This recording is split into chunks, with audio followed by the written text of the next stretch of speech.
where's that push? Where's that separation, or that fine line between being able to be vulnerable, be understanding, being compassionate, but at the same time too, being a provider, being taking charge, being the caregiver, being the father figure, being the disciplinary when it needs to be, which I think is very powerful as well.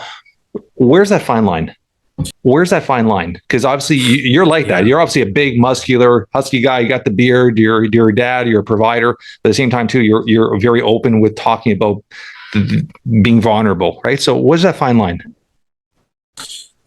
Yeah, that's the toughest part for most men, is how to navigate that, how to navigate turning that on and off, and when they should be one way or the other.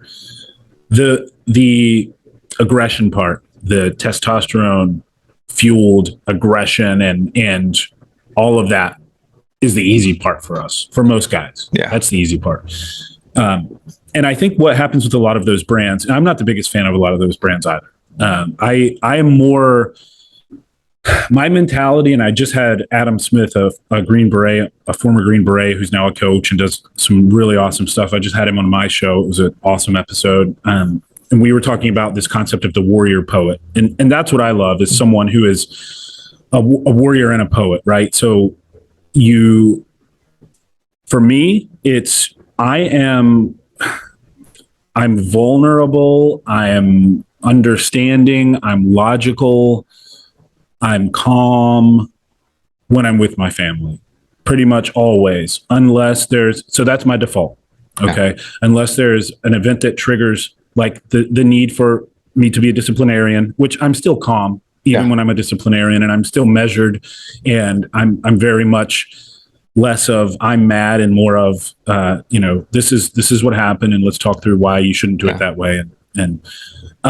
But if it's a situation where I feel my family is threatened, or I can turn it on, or if I'm in the gym, I turn it on. Yeah. And it's like any other skill, man. You just have to work towards it. And I was a reckless teenager, 20-something-year-old knucklehead up until my early 30s probably, and really didn't understand. That's why I said my wife and I have recently made efforts at this, because I really didn't understand just how important it was for me to play that role, and be open emotionally, and to be vulnerable. And look, dude, I'll be completely transparent. It also took me going to therapy to talk about it. And I was the type of guy that kept things bottled up and didn't want to talk about my feelings, and I look at it from the perspective of, I don't want to burden other people with my shit. And my wife basically had to shake some sense into me and say, your shit is my shit. Yeah, share your shit with me. It's our shit, you know?